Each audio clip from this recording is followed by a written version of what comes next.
Good evening, honorable members of the Planning Commission. My name is J P Burley. I'm an attorney at the law firm of Suter LLC, located at 1502 Vine Street, 4th floor, Cincinnati, Ohio, 405202. And I'm here on behalf of the owner and applicant, Crescent Street Investments LLC, and John M. Niehaus, Inc. And I believe we already submitted a letter that you should have in the record already. And again, you have already received a large amount of documentation from Mr. Niehaus and from the county. So I'm not here to make this go any longer than it needs to. I just want to emphasize what the Planning Commission is actually here to rule on this evening. As the chair correctly noted, this is not a rezoning. This is not a revisiting of what Village Council has already approved for this site. The PUD zoning designation for this property has been in place since 1993 was the original concept plan. 1997 was the revised concept plan. And 1999, according to the staff report, is when the rezoning occurred that cemented in large part what the built environment would look like for all of Aspen Oaks, including the property in question here.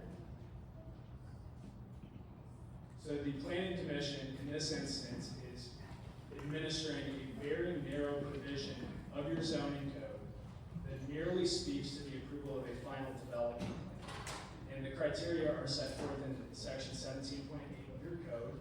And it's a very narrow standard of review. It's essentially 3 items. And the staff report laid it out very clearly. The first is that the final development plan shall be in accordance with the original concept plan. Number 2, the final development plan shall be prepared by the applicant, for the applicant, by a professionally competent engineer, architect, and or landscape architect. And 3, there are certain required application materials and evidence that have to be presented. We really appreciate the county's thorough analysis of everything that's happened so far for this development. And we agree with their conclusion on the first item that this final development plan is indisputably in accordance with the concept plan. It's actually far less intense than what has already been permitted. You heard in the staff report that the rezoning actually approved up to, I believe, 106 residential units here. And if you look at the original concept plan that we submitted, attached to our letter, on the north side of St. Anne's Drive, there were going to be lots there. Right where that vegetation is, on the north side of St. Anne's, those were going to be lots. So those aren't even being proposed right now. What we're talking about is actually a reduction from what Village Council has already deemed to be appropriate for this site. And it's a reduction even from what this Planning Commission has approved from this very site in the past. So we're talking about just 48 units, 24 duplexes. And that is absolutely in accordance with the original concept plan. It's actually less intense, less impactful land use.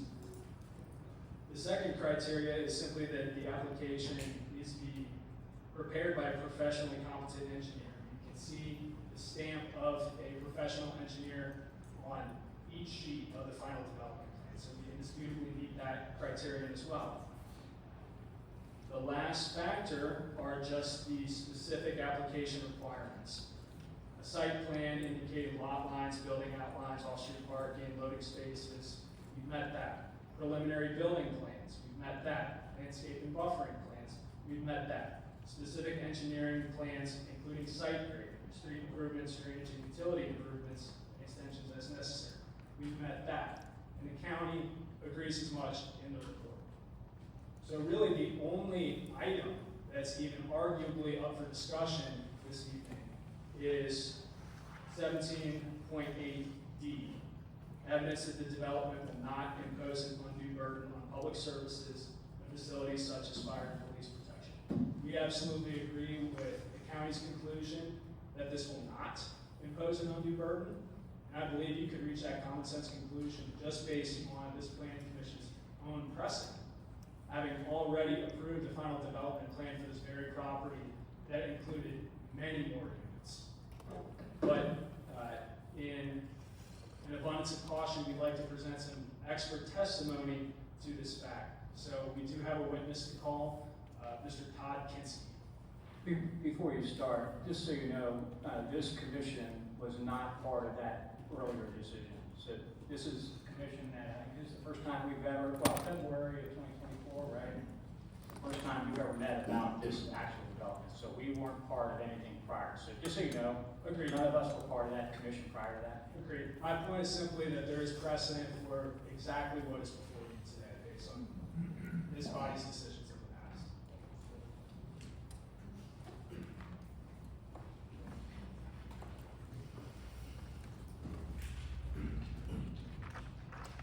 Good evening, Mr. Kinsky. Could you state your name for the record, please? Yeah.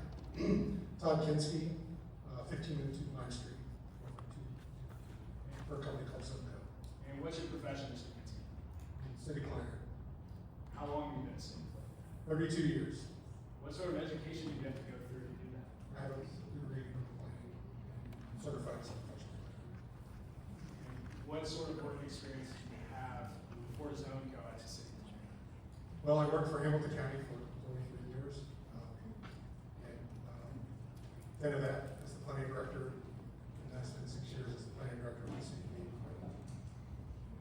Have you ever advised planning commissions on the propriety of approving a final development plan?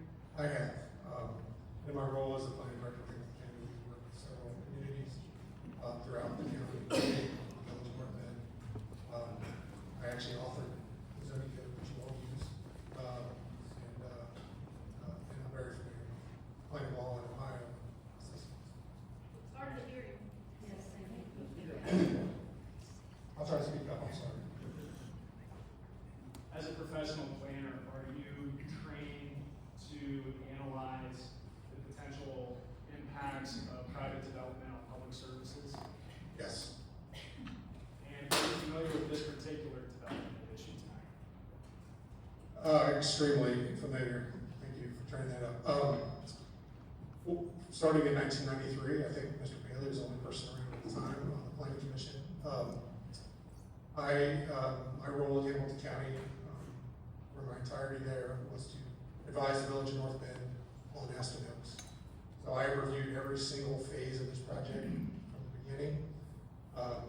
Actually, I believe the first phase was approved, and then every phase since then. I've written the reports. If you go through the files in Hamilton County, every report has my name on it. You probably have reports in front of you that may have my signature on it. I've been involved in this project from actually the very beginning, and presented to the Village Planning Commission, and sometimes the council. What can you tell the planning commission about the upgrades that Mr. Niehaus has made to public infrastructure to make this development possible? Well, whether you know this or not, the sewer treatment plant that serves this whole area was under capacity, and there was no development allowed to happen. And he worked with MSD and spent his money to upgrade the plant, extend the truck main that goes all the way up through the development, all the way up to Bridgetown Road, which enabled about 2,000 units to be built. Obviously, extending water and sewer and building a large lake that is a huge stormwater detention facility within the golf course. That's actually in my township portion, but all the roadways, building a golf course, every bit of that. So extensive investment. So based on your familiarity with this particular development, and as a professional city planner, do you believe that this final development plan will impose an undue burden on public services, facilities such as fire protection? Absolutely not. And I will say this. So first of all, when the Fisher development was approved, there were 80 units, I think, or so in the village, but there were another 30 that were in my township that only be accessed through the village. And at the time, there was reciprocal agreements going on, with Servit. It didn't make sense for Miami Township to drive through the village of North Bend to service it. The Cleves Water required the water mains to be looped for fire safety. And, there was a much higher density that was proposed. So, the reduction in density, the reduction in the amount of street, there's less impact on infrastructure maintenance in the future. I don't see how, there's no way that this development is gonna have an impact on the village. Unless there's some information I'm not aware of. Thank you, Mr. Kinsey. Is there anything else you want the planning commission to know on this point? No. I do have a question. The geotechnical report from September, can you summarize what those findings were? Because as we all know, that whole area, that hillside, is prone to slippage and is very unstable. So can you share what the geotechnical report showed? I cannot. To the chair, we do have the author of that geotechnical report available here for questions if needed. I will point out though that a geotechnical report is not a required item in section 17.8. It's actually not in that standard of review at all. We have gone above and beyond in terms of the application requirements and in terms of the matter that's actually before you this evening. But that said, he is here, he is available to answer questions if that comes up. Let me just make a point here. At our last meeting in February, our representatives from Hamilton County requested that a geotech study be done prior to this February meeting. They thought it had already been done right before the February meeting, and it had, so they actually the ones that said, hey, that's why we continued from February, is to make sure a geotech study could be done to see if there's any concerns from the geotech study on that property and this development. So that's what prompted us to reach out and have John do the geotech study prior to this meeting. Understood, Mr. Mayor. And again, he is available. My point is simply that the applicant in this matter has gone above and beyond what's actually required in your code. And he's happy to do that because he genuinely wants what is left of this development to be beautiful and complementary to the standard of living that he's created for this entire community. So, again, he's here. Yeah, I'd like to have him answer those questions, so. All right. Mr. Burkhart, will you come to the stand, please?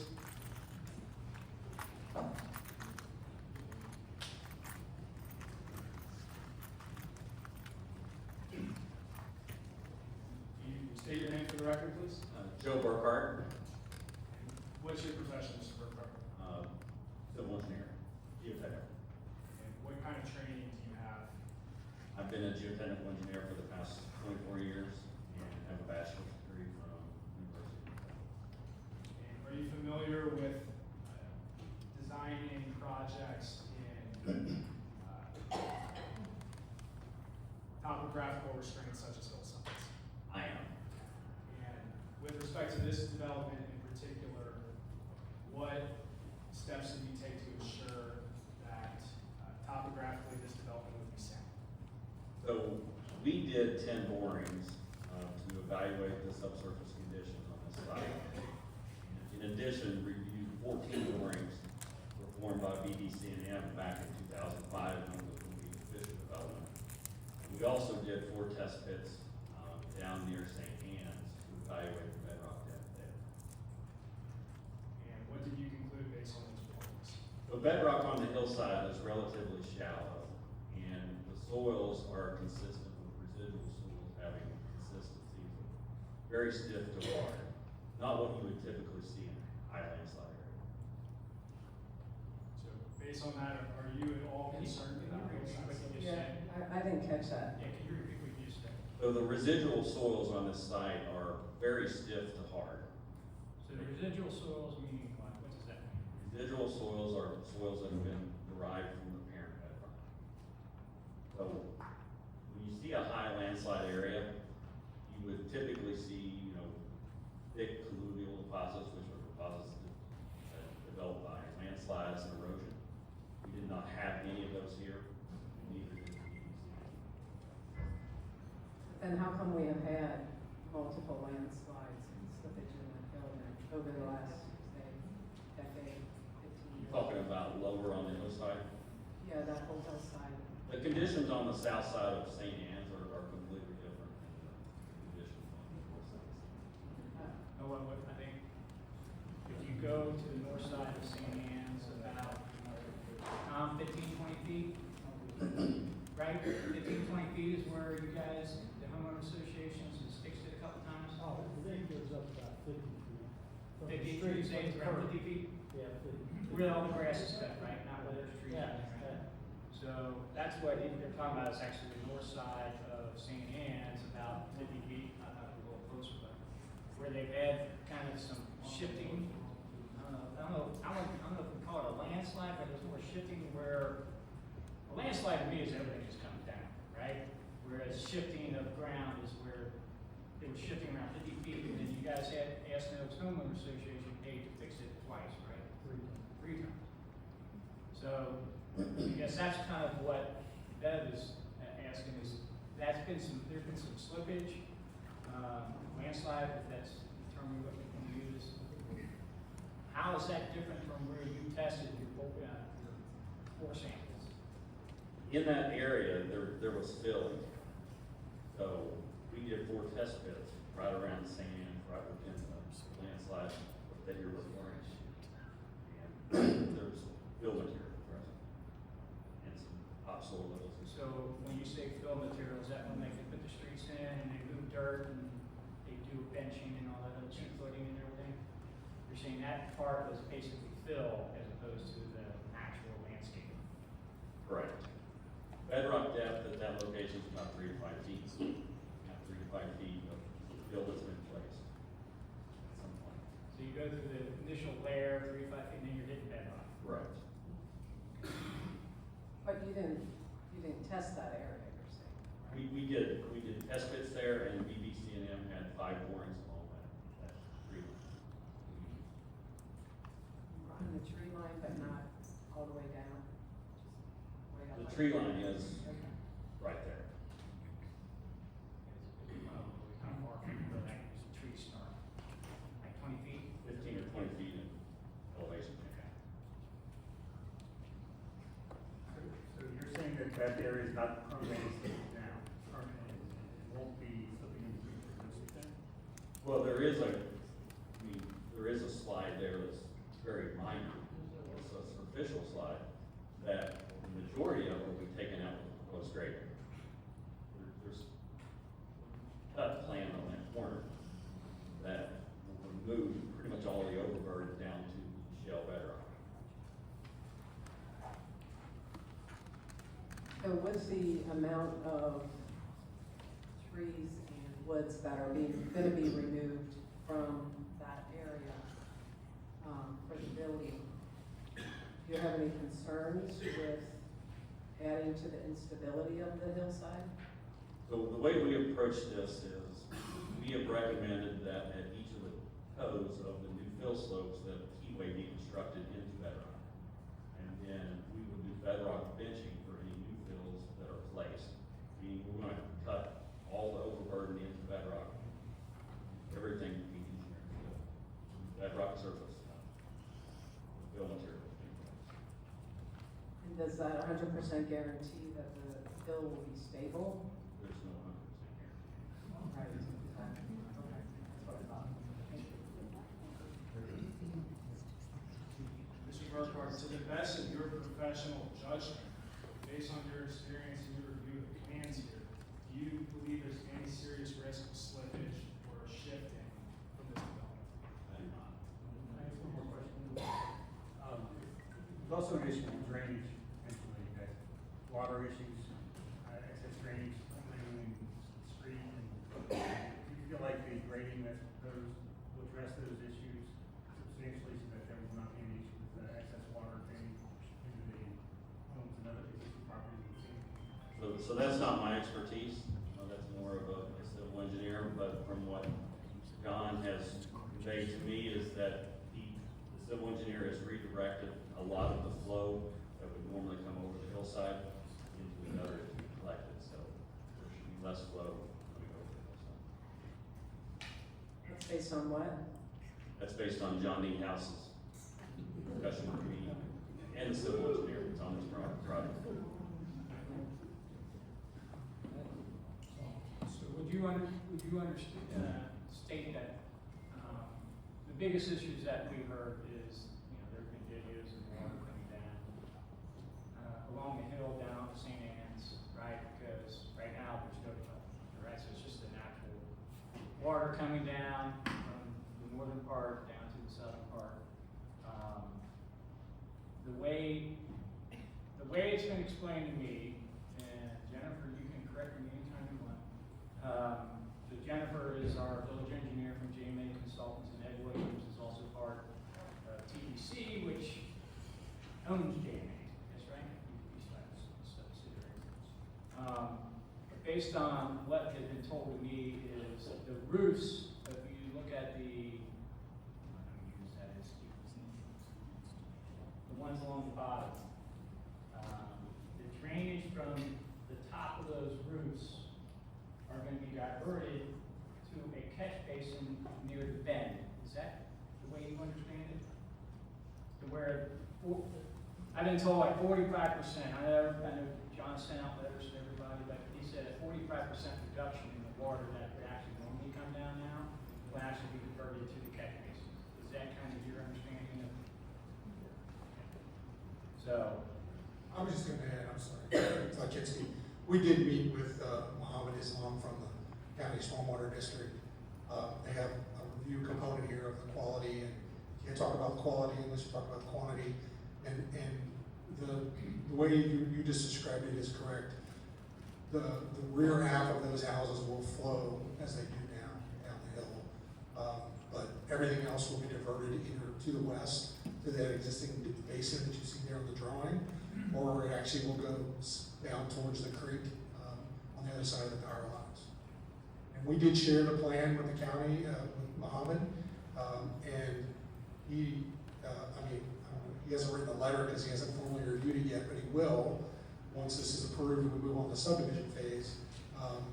But he had no concerns with the proposed stormwater plan that was presented.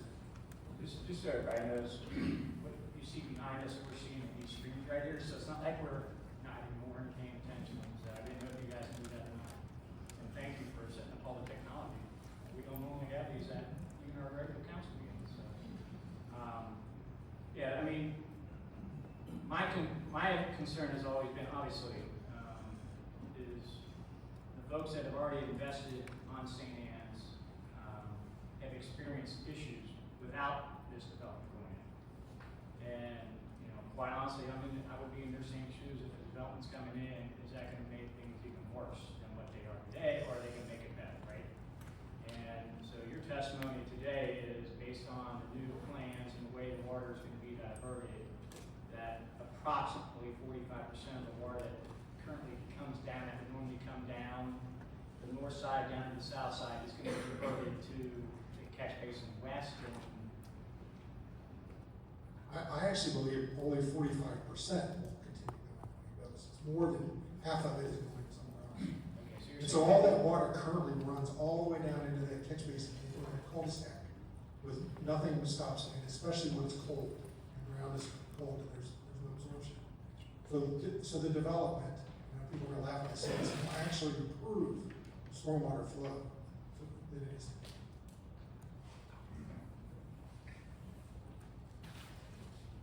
Question, you said borings were done, you dug 10, right? But you did 10 borings recently? Yes. Okay. And the other 19 were done in 2005. 14. Is there any chance that anything could have changed in almost 10 years? We had consistency between borings from 2005 to 2024. Mr. Burkhardt, at the risk of stating the obvious, for those that are not geotechnical engineers, could you explain what the terms stiff to very hard mean? What is the scale of how you measure those terms? So it's all based on split spoon sampling on a drill rig. We essentially take our machine and drop a 140-pound hammer and drive a calibrated spoon into the ground, and we count the number of blows that it takes to move it 1 foot. So very stiff would be, you know, just say 17 to 30 some blows per foot. Hard would be, you know, anything greater than that. So when we're talking about stability, you know, the lower the number, the more likely, you know, the hillside would have potential for landslides and stability. So, with it being hard, those soils are less likely.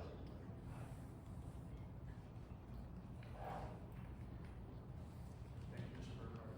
Are there any other questions for Mr. Burkhardt at this time?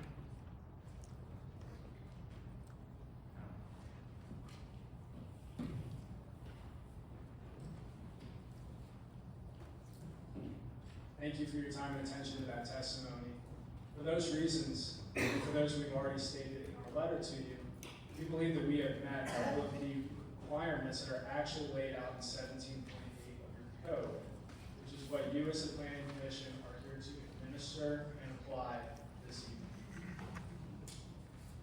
For that reason, we would request that you approve the application as recommended by staff. I just want to make one last note about the issue with the setback. The reason that the 20-foot setback is not being met in the application as submitted is due to the width of the right-of-way that Mr. Greenhouse has proposed.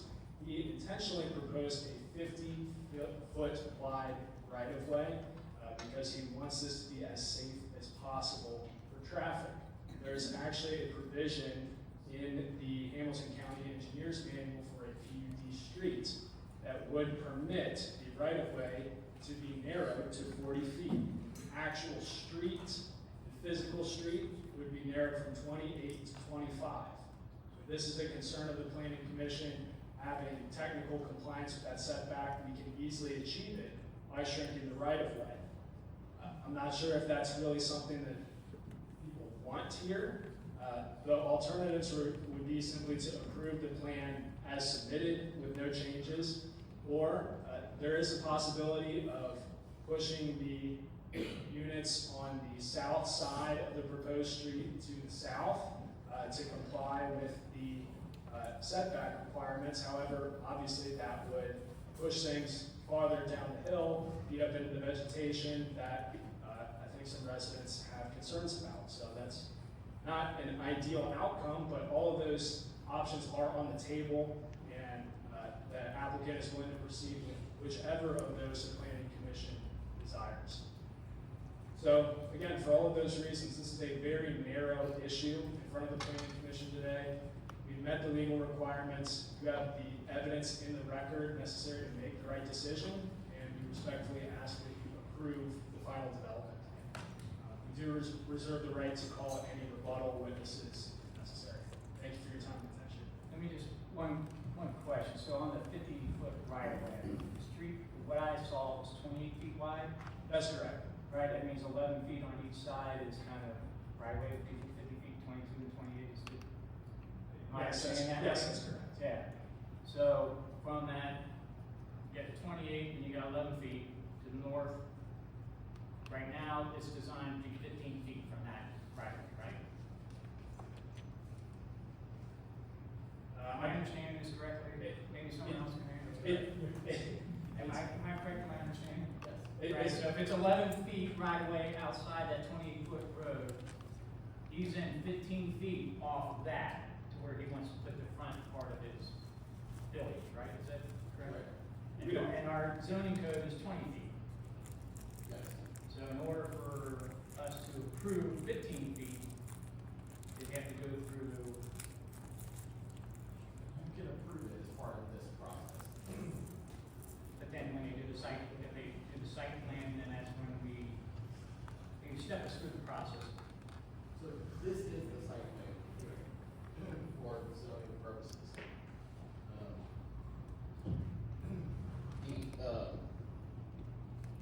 The next step would be the subdivision process. And during the subdivision process, all of the road construction details, all of the specific subdivision details, and then the actual construction documents where the exact storm sewers were going, all the infrastructure and public portion of the development would have to be built per those plans. And then after that, and only after that, would they be able to record any lots and build any units. I'm not sure if you answered my question. So the original question about the setback, the zoning code requires setbacks to be measured from the edge of the right of way, which is that edge of the 11 feet past the pavement that you were saying, the 50-foot edge of the right of way is where the setbacks are measured from. Zoning code requires 20 feet. The current plan is proposing 15 feet. So they're essentially requesting a variance to the front yard setback of 5 feet for the buildings. And for all buildings, or just? Yes, for all the buildings. So the ones even south of the street are gonna be a 15-foot instead of 20 feet? Correct. And if we required the 20 feet, what you're saying is then all the buildings on the south side would have to move closer to St. Anne's Drive. Correct.